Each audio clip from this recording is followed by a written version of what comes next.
setor de beleza ele tem uma certa resiliência do ponto de vista econômico, né? Então, geralmente, ele é um dos últimos a entrar numa crise e geralmente o primeiro a sair. É um mercado que gera muitos empregos, que gera um faturamento bastante significativo para o Brasil. Mais do que isso, né, ele é um setor que gera uma transformação na vida das pessoas, né? Eu ouso dizer que, apesar do Brasil ser o quarto mercado em consumo, a gente é o primeiro ou o segundo do ponto de vista de lançamento. O setor de beleza continua sendo um dos principais impulsionadores do emprego no Brasil.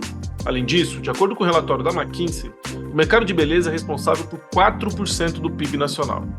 Dados recentes apontam o Brasil como o quarto maior mercado de beleza do mundo.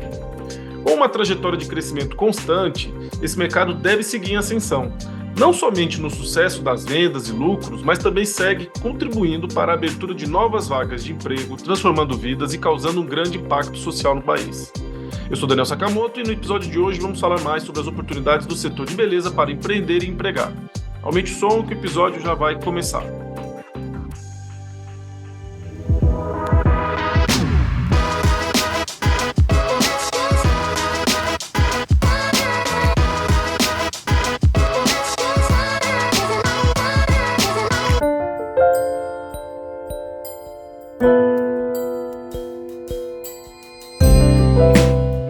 E o nosso convidado de hoje entende bastante sobre o setor de beleza. Vamos conversar com César Tsukuda, diretor da Beauty Fair, a maior feira de beleza das Américas. Olá, César, seja muito bem-vindo ao Varejo S.A. Podcast. Olá, Daniel, obrigado aí pelo convite, uma honra estar com vocês.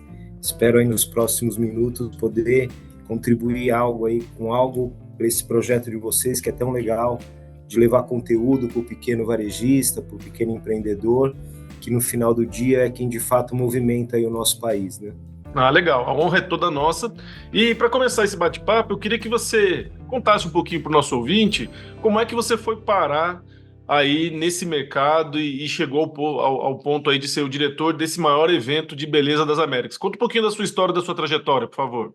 Bom, eu estou há 27 anos, né, no mercado de beleza, um pouquinho mais de 27 anos, mas é aquele gostinho de que parece que foi ontem, né? E acho que como quase tudo na vida, eu entrei nesse mercado através de um amigo do meu pai, que me apresentou ao Grupo Ikezak, e dali para frente foram várias experiências aí no setor de indústria, no varejo, importação, e aí a gente teve a grata oportunidade, né, de conviver nos diversos setores, e mais do que isso, conviver aí com pessoas e mentores incríveis que nos possibilitaram estar onde a gente está hoje, né? Então, acho que acho que nada é um acaso, né, Daniel? Mas eu, de fato, nunca planejei exatamente isso, mas eu tenho uma alegria muito grande de estar onde eu estou e uma gratidão enorme por todas as pessoas que passaram aí nessa minha trajetória dentro do mercado de beleza, e espero continuar por mais 27, ou quem sabe até mais tempo do que isso, né? Muito bem. A gente viu aqui na abertura números impressionantes sobre o setor de beleza, não só no Brasil como no mundo, a gente acompanha isso de perto. Tivemos aí recentemente 2 anos muito difíceis com a pandemia, em que vários setores tiveram enormes dificuldades, e a gente vê que o setor de beleza continua não só em alta, mas continua crescendo. Como que você explica, ou tenta explicar para a gente, por que esse setor tem tido resultados tão positivos nos últimos anos? Qual que é o segredo desse setor para continuar tão relevante e superar as crises da maneira como tem ocorrido? A gente costuma dizer, né, Daniel, que o setor de beleza ele tem uma certa resiliência do ponto de vista econômico, né? Então, geralmente, ele é um dos últimos a entrar numa crise e geralmente o primeiro a sair. E a gente acredita muito que isso tudo acontece porque, primeiro, o brasileiro ele tem uma questão muito forte ligada à beleza, né? Ligada ao seu visual. E mais do que nunca, principalmente de uns anos para cá, cada vez mais a beleza se aproxima do bem-estar, né? E isso torna esse mercado ainda mais poderoso, porque como você bem disse no início, é um mercado que gera muitos empregos, que gera um faturamento bastante significativo para o Brasil, mas mais do que isso, né, Daniel, ele é um setor que gera uma transformação na vida das pessoas, né? Eu sempre falo que ao vender um produto, ao vender um potinho de shampoo, um pote de creme, ou ao prestar um serviço dentro do salão, nesse momento a gente pode estar mudando a vida de uma pessoa, porque ao se sentir bem, com autoestima elevada, ela é capaz de mudar, né, a história da sua família, sua história profissional, e isso acaba reverberando para a sociedade, para a comunidade que ele vive, né? Então, o mercado de beleza, além de contribuir bastante na questão da geração de emprego, a gente tem muito a questão do primeiro emprego na parte aí de serviços e também, por que não dizer, no varejo, mas eu acho que essa questão de inclusão social é um pedaço que o mercado de beleza contribui bastante, né? A gente tem diversos casos aí no setor de serviços, por exemplo, de grandes estrelas hoje do mercado que começaram lá embaixo, né? Começaram fazendo uma escola de cabeleireiro com uma condição bem básica, né? E acabaram tornando-se grandes estrelas aí do mercado, né? Então, eu acho que isso movimenta o mercado, além da força do empresário do mercado de beleza, que é muito interessante. Infelizmente, a gente não tem uma pesquisa toda estruturada sobre isso, mas eu ouso dizer que, apesar do Brasil ser o quarto mercado em consumo, a gente é o primeiro ou o segundo do ponto de vista de lançamento, né? O volume de lançamentos que o mercado brasileiro proporciona aos seus consumidores é algo impressionante, né? Nos últimos anos, a gente se adaptou a toda a novidade, toda a mudança da pandemia, a velocidade com que a gente conseguiu recuperar os nossos negócios foi realmente algo que não foi à toa. O empresariado do mercado de beleza arregaçou as mangas, foi atrás de entender o consumidor, foi atrás de entender essa questão da omnicanalidade, de como o digital influencia, deixa de influenciar. Então, um trabalho muito grande da iniciativa privada, tentando trazer essa mudança toda para uma realidade de negócios, né? Claro que dentro desse cenário, o setor de serviços, né, salões de beleza, clínicas de estética e assim por diante, acabaram sofrendo um pouco mais na sua retomada, né? Mas o ano de 2023, acho que tem uma simbologia importante, porque aqueles poucos setores ou empresas que não tinham ainda conseguido retomar do pré-pandemia, definitivamente a gente encerra o ciclo aí de retomada pós-pandemia para voltar a um crescimento mais agressivo, né? Porque basicamente muito do crescimento dos últimos 2, 3 anos foi recuperar, né, a queda que aconteceu em alguns setores específicos no ano da pandemia, que acho que de uma maneira ou de outra todos sofreram, né? Certo. A gente percebe que é um setor muito complexo, que envolve a parte da indústria, a parte do comércio e a parte de serviços. Então, essa complexidade também nos parece que traz boas oportunidades, né? Faz com que tenha oportunidades boas para quem quer empreender ou trabalhar no setor. Agora, qual que é o lado dos principais desafios? O que você enxerga hoje, aqui no contexto brasileiro, no nosso ambiente de negócios, os principais desafios para esse segmento tão importante? Bom, Daniel, a gente tem uma carga tributária histórica muito acima da média do mercado, né? E além de alta, ela é complexa, né? Pra você ter uma ideia, a gente tem 27 IVAs, né, ou MVAs distintos estado a estado, e ainda dentro disso eles variam de acordo com o NCM de cada produto. Então, e não tem jeito, né? No país, na dimensão continental que a gente tem, quando a gente fala de distribuição, não tem como não olhar estado a estado e ver como é que você consegue fazer chegar, né, ao consumidor em cada um dos 4 cantos do Brasil. Só que por trás disso, ou ao lado, a gente tem uma carga tributária, além de alta, extremamente complexa, né? Então, esse é um grande desafio.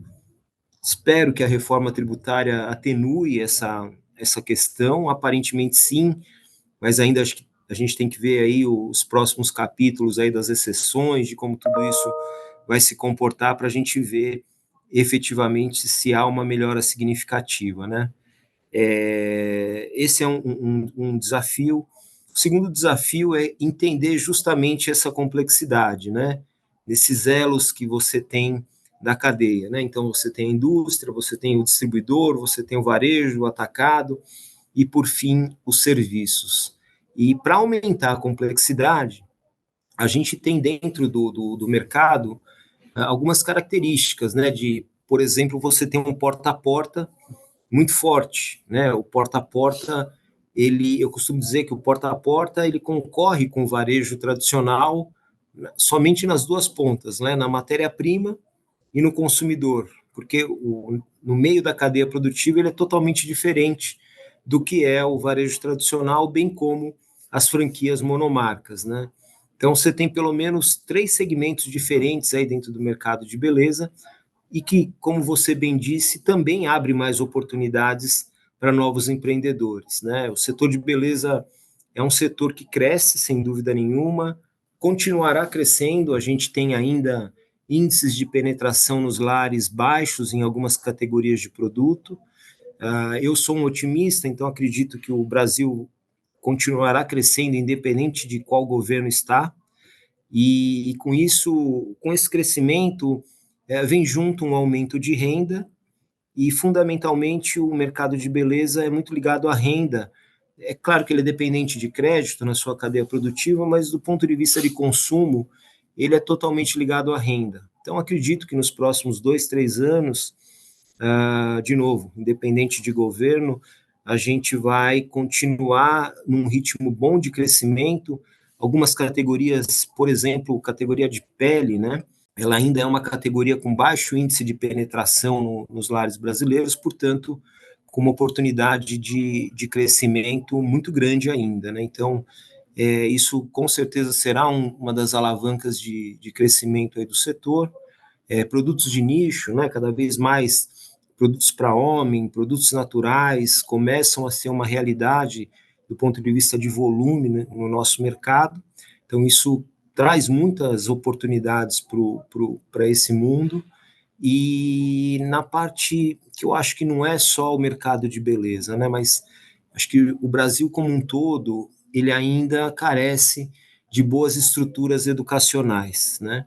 E o mercado de beleza não é diferente, né? Tanto na formação de profissionais para o varejo, mas fundamentalmente na formação de profissionais para o serviço, né? Salões de beleza, esteticistas, e profissionais de uma maneira geral.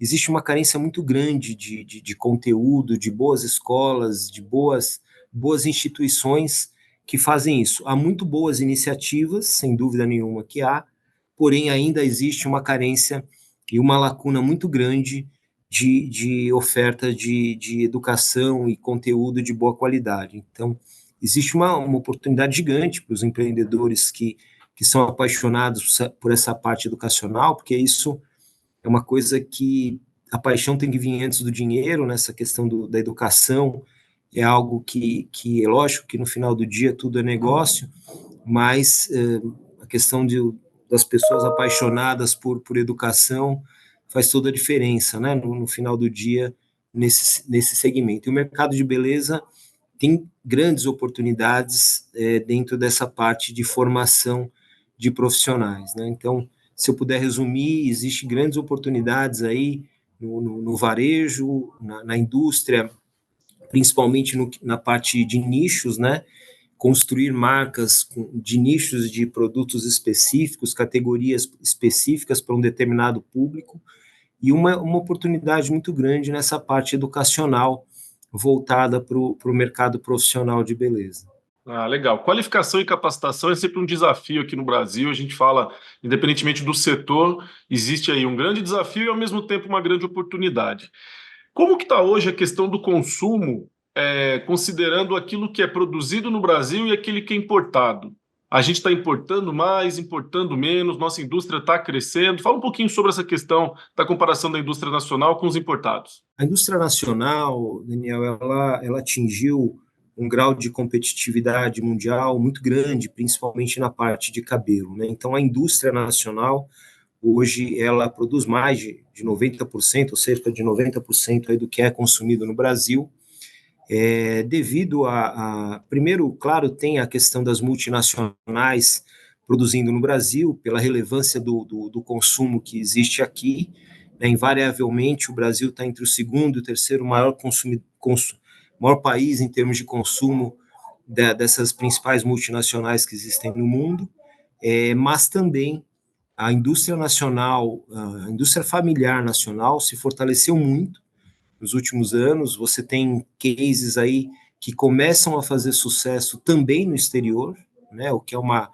alegria muito grande aí para a gente que vive do mercado, né, ver marcas brasileiras começarem a se destacar mundo afora.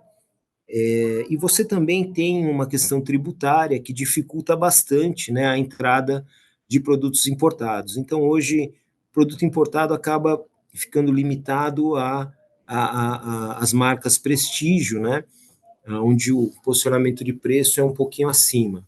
Mas, para ser justo, né, Daniel, apesar da gente ser um mercado, do ponto de vista de balança comercial positivo, igualmente verdade também que, indiretamente, a gente é um grande importador de insumos, né? A indústria química acaba pagando o preço dessa importação, porque, no final, é ela que, de fato, faz, mas a indústria de cosméticos, de beleza, ela é uma grande consumidora desses produtos, insumos importados, né?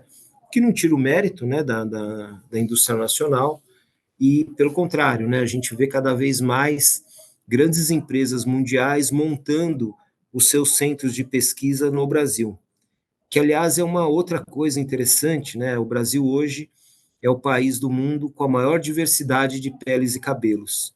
A gente consegue, graças à nossa a imigração toda que veio para o Brasil, a gente tem todos os tipos de pele e cabelo que existem no mundo, né?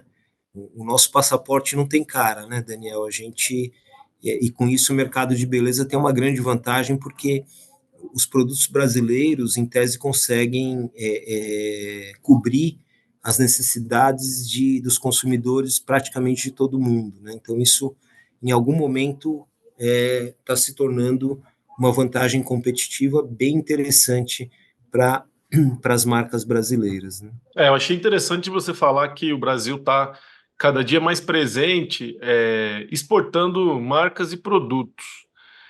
Você saberia dizer quais são os países que mais têm atraído aí o investimento brasileiro nesse sentido, ou que países têm mais interesse pelos produtos brasileiros? E se a gente tem algum diferencial competitivo no produto, talvez algum insumo nosso próprio? Fala um pouquinho sobre isso. Bom, acho que as notícias boas, né, Daniel, é que a gente tem diferenciais competitivos hoje muito fortes na parte de cabelo, alisamento de cabelo. O alisamento de cabelo brasileiro é mundialmente reconhecido e é um grande destaque, né? A gente pode dizer que mercados como o mercado árabe, o mercado, pedaço do mercado americano e alguns países da Europa são grandes consumidores de marcas brasileiras, né? Cada vez mais existe um movimento de fortalecer marcas brasileiras aqui na América Latina. Eu entendo que nos próximos 5 anos o Brasil deve exercer uma influência grande no consumo de produtos na América Latina, que tradicionalmente essa influência é feita por marcas europeias, e olhando um pouco para a América do Sul, mais ao norte, e América Central e Caribe, a influência é maior dos Estados Unidos, mas eu entendo que o Brasil está numa posição muito interessante de, nos próximos 5 anos, conseguir influenciar cada vez mais o consumo desses países, destacando as marcas e os produtos nacionais, né? Talvez a notícia não tão boa assim é que ainda existem poucas marcas efetivamente reconhecidas no mundo afora, né? Marcas brasileiras. A gente ainda tem produtos reconhecidos, o que é mérito, mas existe um caminho a trilhar ainda de grandes marcas brasileiras indo para o mundo, né? Então, acho que esse é o desafio das marcas que querem participar do mercado externo, e que com certeza nos próximos anos a gente vai alcançar, né? O empresário brasileiro, de fato, é bastante resiliente e eu tenho certeza que nós vamos conseguir chegar lá. Esse é um desafio de outros setores também, de moda, de calçados, e a gente sabe que não é fácil construir uma marca internacional, mas a gente tem bons exemplos. Certamente a indústria da beleza nacional vai conseguir se inspirar e aos poucos obter sucesso. Um mercado tão pujante como esse gera muitas oportunidades para o empreendedor que está ouvindo, nosso público, empresário, empreendedor, poderia se animar e apostar em que segmentos da beleza, pensando em negócios no Brasil. Como que tá? Você acha que o mercado de franquias é o caminho ideal? Essa mistura de indústria com o varejo é um potencial interessante também. Como é que você diria onde estão as principais oportunidades para o empreendedor brasileiro que quer investir nesse segmento? Bom, Daniel, acho que a primeira coisa, né, é entender desse investidor. Estamos falando aí do pequeno investidor, né, não de grandes fundos, mas o pequeno investidor, a primeira coisa que eu acho que ele precisa olhar é vocação, né? Se ele tem mais vocação aí para o varejo, para serviços ou para a indústria.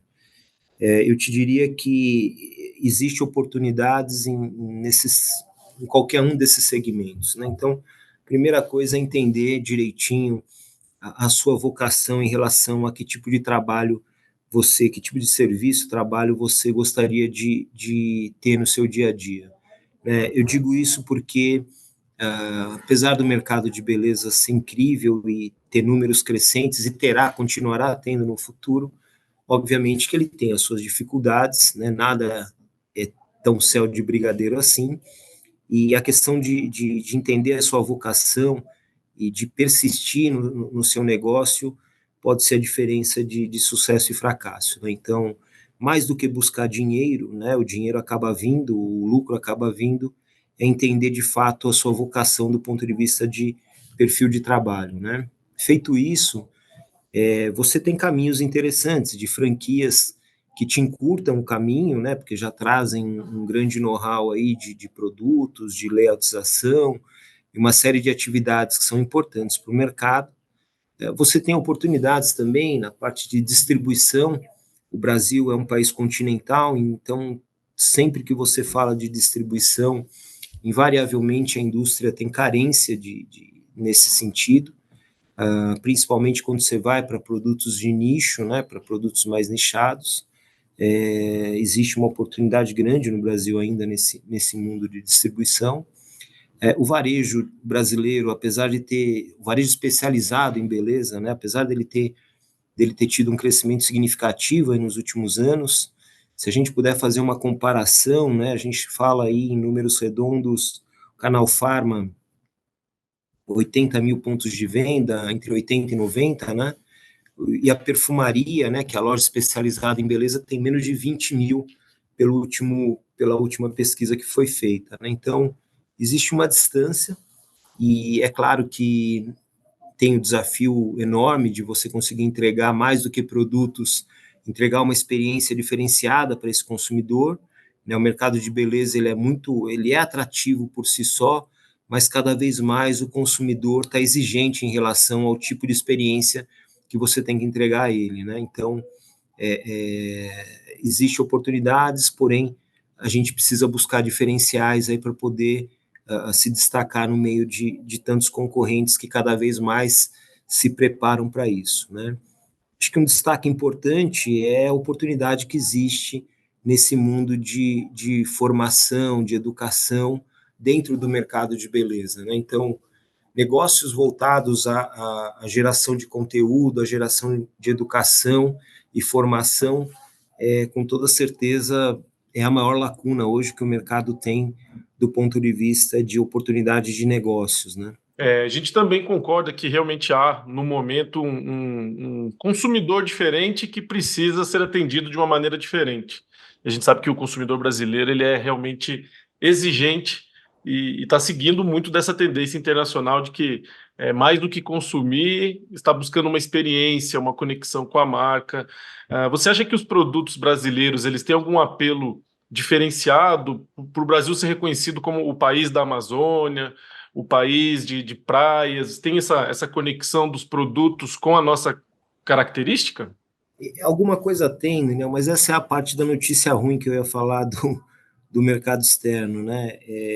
A gente tem ativos importantes dentro do Brasil que são únicos, né, dentro do país, mas por alguma razão, e basicamente tem um problema de legislação aí no meio, de cadeia produtiva, a gente não consegue explorar muito, no melhor sentido da palavra, Uhum. esses diferenciais, né? Então, tem muita marca internacional explorando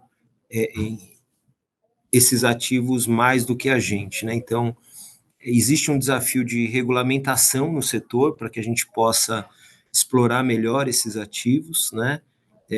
Não tem a menor dúvida que os empresários nacionais gostariam muito de explorar esses diferenciais, mas existe hoje ainda uma dificuldade grande de você conseguir ter esses ativos dentro do seu produto de forma legal, que é o que tem que ser feito, né? Sem dúvida nenhuma.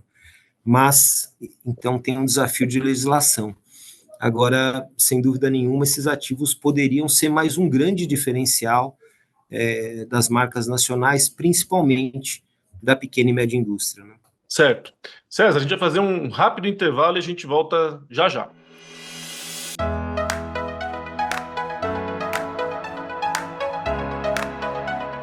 Ei, varejista! Está precisando de ajuda para melhorar os resultados do seu negócio?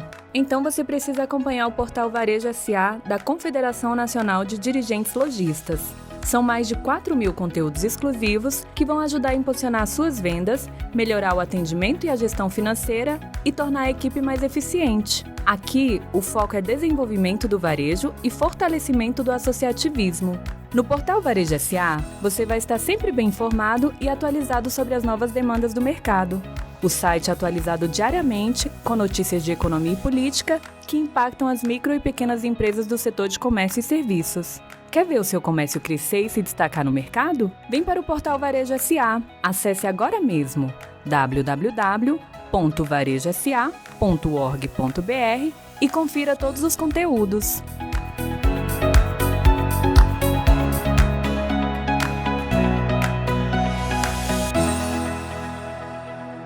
Bom, estamos de volta, conversando aqui sobre o mercado da beleza. César Tsukuda, nosso convidado de hoje. César, queria voltar desse intervalo falando com você um pouquinho sobre a NRF 2024, o maior evento de varejo mundial. A gente sabe que você esteve por lá e o nosso público gosta muito de ouvir ali quais as principais lições, o que você traz aí de destaque sobre tudo que você viu e ouviu em Nova York agora na NRF. Compartilha com a gente um pouquinho. Bom, Daniel, a NRF, acho que a maioria do público deve ter ouvido falar, é a maior feira de varejo do mundo, onde você tem lá uma infinidade de soluções de conteúdo e tecnologia voltadas para o varejo, né? E dentro desse cenário, na minha avaliação, a NRF 2024 foi extremamente produtiva sob o aspecto de vida real, vida prática, né? A NRF sempre traz muita tendência, traz coisas que acabam não virando às vezes, né? Às vezes a gente teve numa NRF, por exemplo, que alguns palestrantes decretaram o fim do varejo físico, né?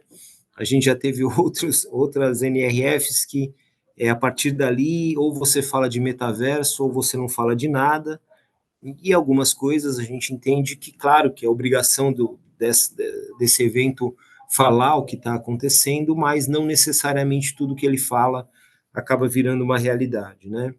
E o que a gente viu esse ano foi uma NRF muito pé no chão, com novidades, sim, mas novidades que são variações de coisas que já estavam acontecendo, né? O grande destaque para tudo isso, sem dúvida nenhuma, é a questão da inteligência artificial. A minha avaliação, ela está para o mercado, não só de varejo, mas para o mercado de uma maneira geral, como a internet estava alguns anos atrás, né?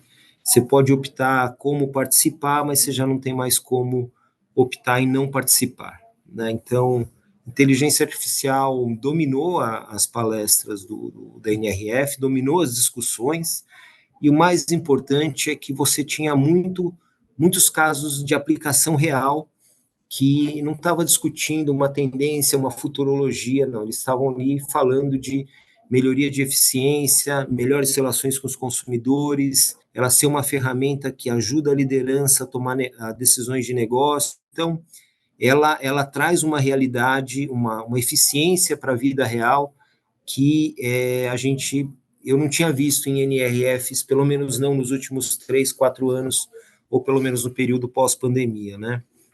Então, eu fiquei muito contente, satisfeito com o NRF, porque, primeiro, a quantidade de brasileiros, né? Foram mais de 2 mil brasileiros, pelo número que eu vi, e isso é uma alegria grande, porque mostra a pujança do varejo brasileiro, e mais do que isso, a vontade do varejo brasileiro em aprender e crescer, né? Isso, com certeza, ao longo dos anos faz diferença. Então, as pessoas que estão assistindo não tiveram a chance de ir à NRF, olhem mais de um resumo, olhem mais de um comentário, porque é muito ampla a NRF e geralmente as pessoas trazem visões diferentes, às vezes até meio conflitantes do ponto de vista de visão, mas é importante ouvir a visão de todo mundo, porque não tem uma verdade absoluta, né? Você lê a NRF de acordo com o seu momento, de acordo com o seu mercado.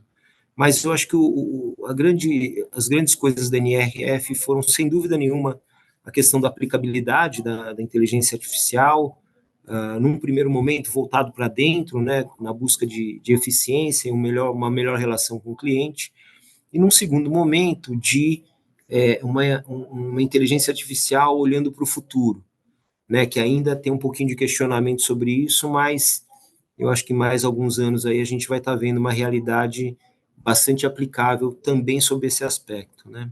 Outro ponto importante que eu vejo da NRF, falando como para os varejistas, principalmente, o novo papel do varejo que está relacionado à mídia, né? Teve uma palestra que falou o varejo, de forma ampla, ele é o terceiro lugar mais frequentado por qualquer pessoa, né? Os 2 primeiros são a sua casa e o seu trabalho, ou a sua escola e a sua casa, e o terceiro lugar que qualquer pessoa vai mais é o varejo. Importante dizer isso porque eu acho que tem uma transformação na mídia atual, né? A gente passou por um período muito grande onde influenciadoras, né, esse mundo digital teve muita força e a mídia tradicional perdeu um pouquinho de relevância, né? Ela continua sendo importante, mas perdeu um pouquinho de relevância.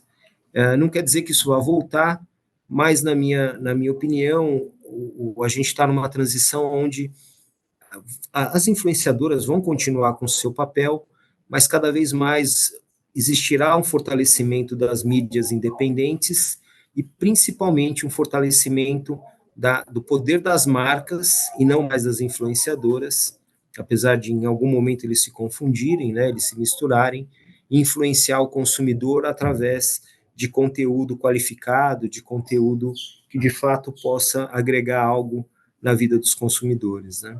Acho que os 2 grandes pontos de destaque foram esses, uma palestra incrível, né, do Magic Johnson sobre liderança, sobre perseverança. Acho que além de um grande jogador, ele se tornou um grande empresário, então um exemplo muito grande de que perseverança, dedicação, disciplina podem fazer toda a diferença na história profissional de um empreendedor ou de um executivo. A NRF esse ano, para mim, foi uma NRF pé no chão, mas com muitas coisas que são aplicáveis aqui no nosso mercado, né? Então, volto de lá, assim, bem feliz com o que a gente viu, feliz de ver o varejo brasileiro evoluindo e ver que você cada vez mais tem cases brasileiros contando as suas histórias na NRF, né? Isso dá um orgulho muito grande para a gente, e ver que você não precisa ser grande para ser bom, né? Então, existem oportunidades muito grandes para o pequeno varejista se destacar se ele cada vez mais tiver a velocidade adequada para entender e atender as expectativas do consumidor. Ah, que legal, excelente resumo aí da NRF. A gente teve lá também, a CNDL todo ano leva uma delegação, a gente acompanha, repercute. Você falou muito bem aí que o número de brasileiros lá é relevante, e o que mais me chama a atenção é que cada vez mais a cobertura do que é visto lá aumenta aqui no Brasil. mais canais de comunicação, plataformas divulgando aqui no Brasil aquilo que acontece e é discutido lá. Eu acho super importante, né? Porque pouca gente tem o privilégio de poder acompanhar em loco, mas todo mundo pode receber esses insights, essas reflexões. São vários eventos pós-NRFs que a gente vê que já ocorreram, alguns ainda vão ocorrer, mas é o ano inteiro, né? A gente fica discutindo esses principais temas. Esses dois que você destacou, inteligência artificial e o que eles chamam lá de retail media, sem dúvida alguma foram os principais temas, tudo gravitou em volta. A nossa análise aqui pessoal da Ceridelli aqui também consolidou muito a importância das pessoas e do consumidor, as relações humanas, em tudo que a gente viu, especialmente pelo destaque, inclusive, que a palestra do Magic Johnson recebeu, falando das relações pessoais impactando no sucesso. Acho que isso é importante nesses tempos de tecnologia em alta, lembrar que o ser humano é o centro de tudo. Então, acho que essas reflexões da NRF, sem dúvida alguma, são fundamentais. E quem não teve oportunidade de ir, se informe pela internet. Você que está ouvindo, bota aí NRF 2024, insights, reflexões, principais lições. Você vai ter realmente aí bons resumos para acompanhar. Um ponto que eu achei interessante da NRF, que eu queria até discutir com você, é a questão dos desafios geracionais que a gente está vendo no varejo hoje em dia, resultado de uma maior longevidade da população e também da ampliação da autonomia, seja dos idosos ou das crianças, como consumidores. E eu tenho certeza que isso deve impactar muito o mercado da beleza. Cada vez mais cedo as crianças estão utilizando e comprando, experimentando produtos de beleza, e por cada vez mais tempo os idosos estão se beneficiando aí da longevidade e se cuidando e utilizando produtos. Como é que você enxerga essa questão da gente ter aí essa diversidade geracional e o impacto disso no mercado da beleza? Daniel, eu vejo isso de uma forma, assim, como é que eu vou Brilha te... os olhos? Não brilha os olhos e, para mim, isso é a boa parte da delícia que é o mercado de beleza, né? Por que que eu digo isso, né? Você mencionou muito bem a questão do relacional, né? Da relevância das pessoas. E o varejo, no final do dia, é tudo sobre pessoas, né, Daniel? Você pode trazer tecnologia para a mesa, você pode trazer soluções incríveis, você pode trazer produtos maravilhosos, mas no final do dia é um sorriso, é um olhar, é uma palavra de carinho que de fato cativa o consumidor, né? E eu estou falando tudo isso porque nesse cenário de entender essa maluquice geracional que tem, né, de multicanalidade, da criança consumindo antes, da pessoa de mais idade consumindo até mais tarde. O mercado de beleza, ele está totalmente inserido nesse mundo, tem um desafio muito grande, e é muito legal ver marcas se movimentando nesse sentido, de cada vez mais entender os nichos, né? Eu falei anteriormente que existem oportunidades grandes para tanto na indústria quanto no comércio e nos serviços de entender nichos, né? E quando a gente olha para crianças consumindo mais cedo, elas precisam de produtos e serviços adequados à sua faixa etária, né? Da mesma forma, o pessoal de mais idade,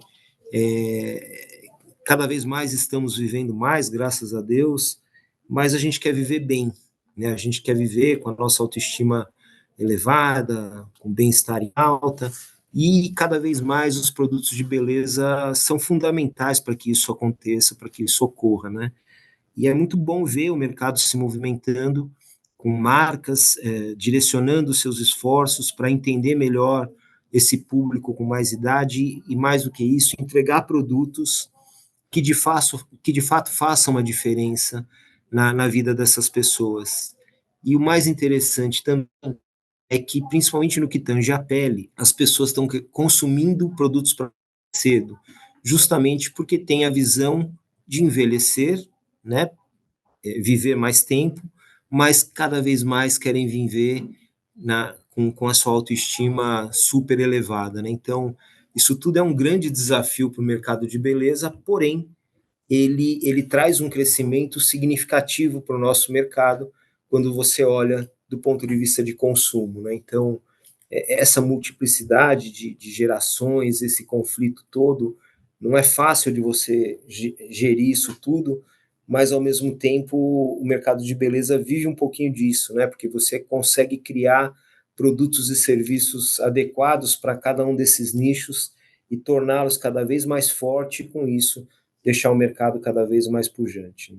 É isso, né? A gente tem que saber se adaptar a esses novos tempos, essa nova realidade, e sem dúvida o mercado da beleza tem conseguido aproveitar bem isso. A gente falou logo no início a questão da quantidade de empregos que estão vinculados ao mercado da beleza, e a gente acabou de falar sobre a NRF, que é um evento de varejo, mas que traz sempre a inovação como característica principal. E juntando empregos com inovação, a gente ficou sabendo que vocês lançaram recentemente aí um recurso que conecta oportunidades de emprego com o mercado da beleza. Isso funciona na forma de um aplicativo, é um programa? Como é que é isso? Fala um pouquinho para a gente. Ele funciona na forma de um aplicativo e tem como objetivo central aproximar quem tem de quem precisa, né? Hoje existe uma carência grande de profissionais de beleza no mercado. Muitos salões têm oportunidade de crescer, mas eventualmente não acham o profissional adequado ali para o seu salão ou para aquele tipo de serviço.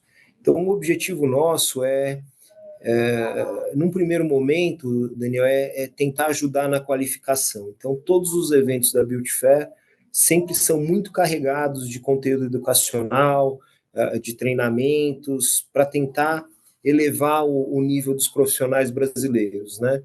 E o que a gente sentiu é que só isso não bastava.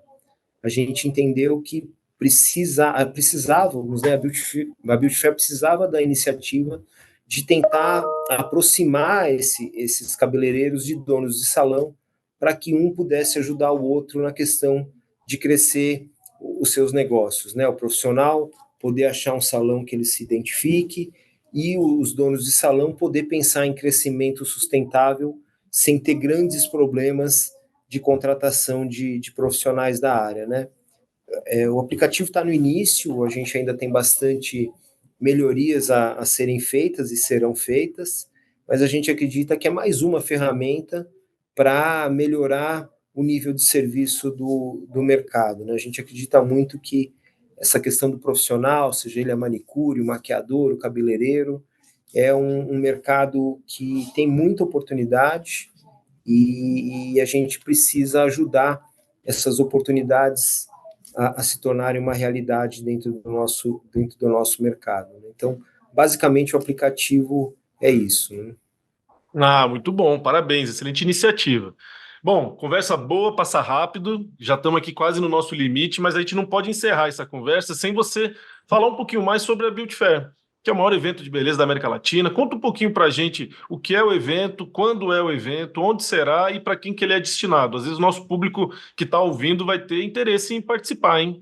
O público que está nos ouvindo é sempre muito bem-vindo e super convidado ao evento. O evento ele é destinado a pessoas que vivem do mercado de beleza, né? A gente vai para a nossa 19ª edição, agora em setembro, ela acontece de 10 a 14 de setembro, e ele tem o direcionamento voltado a dois grandes públicos, né? O varejista e o profissional de beleza, né? Dentro do profissional de beleza, a segmentação de cabeleireiro, maquiador, manicures, e dentro do varejo também existe a questão do distribuidor, do comércio, né? Do distribuidor, do atacadista, do varejista, e a gente procura fazer atividades para esses dois públicos, não somente do ponto de vista de stand, mas também do ponto de vista de conteúdo. Para cada um desses públicos, a gente sempre traz muito conteúdo, porque a gente entende que não basta somente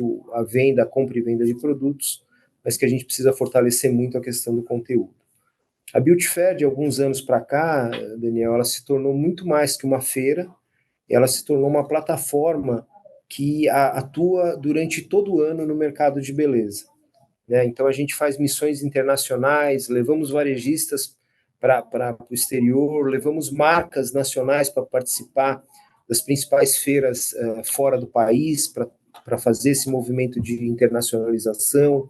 A gente promove em pequenos encontros de varejistas para discutir o futuro do mercado, melhorar as relações, entender para que rumo a gente precisa seguir para continuar crescendo. Promovemos eventos também para profissionais de beleza, muito voltados para donos de salão, para novos empreendedores, com muito conteúdo voltado para a gestão, para a questão comportamental. Eu acho que a NRF fala um pouco disso, né, Daniel? A gente fala de pessoas sempre, mas no mercado de beleza a gente tem uma evolução técnica muito grande no mundo profissional, mas a parte comportamental não necessariamente veio junto, né? Então a gente está investindo, está colocando bastante esforços para trazer também essa realidade dos soft skills, né, que o pessoal chama, para dentro do mercado de beleza. Então, a Beauty Fair hoje ela se propõe a ser uma plataforma de atividades voltada para o mercado de beleza ao longo de todo o ano, e o digital que a gente traz, tanto na parte de conteúdo, temos uma plataforma chamada Negócios de Beleza, que propõe trazer conteúdo o ano todo para esse público, né, além do aplicativo para o mundo profissional, tentando trazer o máximo de soluções aí para esse mercado também, né? Só uma correção aqui, Daniel, a gente tem um evento agora dia 10 a 14, eu me confundi.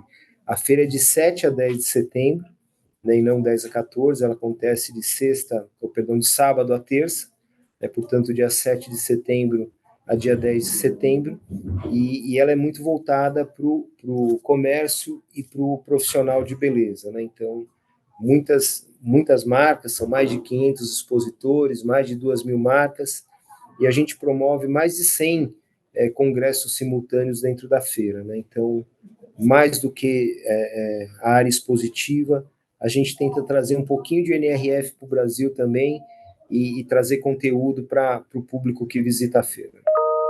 Que legal, sem dúvida um grande evento e uma grande oportunidade para quem quiser conhecer mais sobre o setor, investir, empreender nessa área. Bom, César, para quem quiser falar um pouco mais com você, ter os seus contatos ou conhecer um pouco mais da feira, deixa aí como que as pessoas podem te encontrar para falar desse mercado que é tão importante aqui no Brasil. Eu costumo usar bastante o LinkedIn, né? Então acho que essa é a melhor meio aí de chegar e da gente trocar ideia e conversar um pouquinho, né? Então tô no LinkedIn com o César Tsukuda, né, no LinkedIn, e eu tento responder sempre a todos ali, às vezes, né, tem um acúmulo, mas eu acho que é sempre bom essa troca, né, de conteúdo, bate-papo, que é dessa forma aí que a gente aprende e cresce, né, Daniel? Então, estou à disposição aí de vocês, já agradecendo aí pela oportunidade de falar um pouquinho com você e com seus ouvintes, e estou à disposição, sempre que precisarem aí, alguma coisa do mercado de beleza, contem com a Beauty Fair. Legal. A gente que agradece, e em nome aí de todo o Sistema CNDL, César, queria agradecer sua presença e sua participação aqui no Varejo SA Podcast. Um abraço. Tchau, um abraço. Bom, a gente fica por aqui. Muito obrigado por acompanhar e estarem aqui conosco. Não deixe de curtir, compartilhar o episódio e de se inscrever para ser notificado quando o próximo programa for ao ar. Na semana que vem tem mais. Um abraço e boas vendas.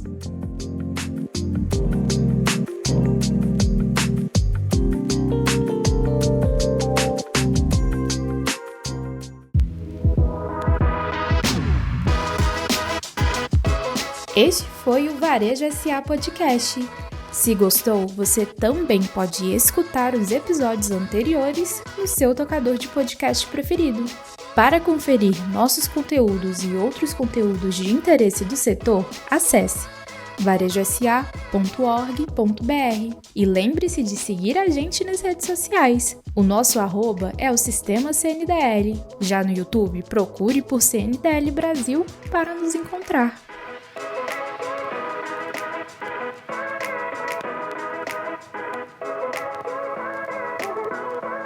Apresentação: Daniel Sakamoto. Captação de áudio, sonorização e montagem: Gabriel Laier. Locução, produção e roteiro: Gabriela Tomás. Edição e coordenação de comunicação: Rafaela Paulino. Realização: CNDL Gestão de José César da Costa.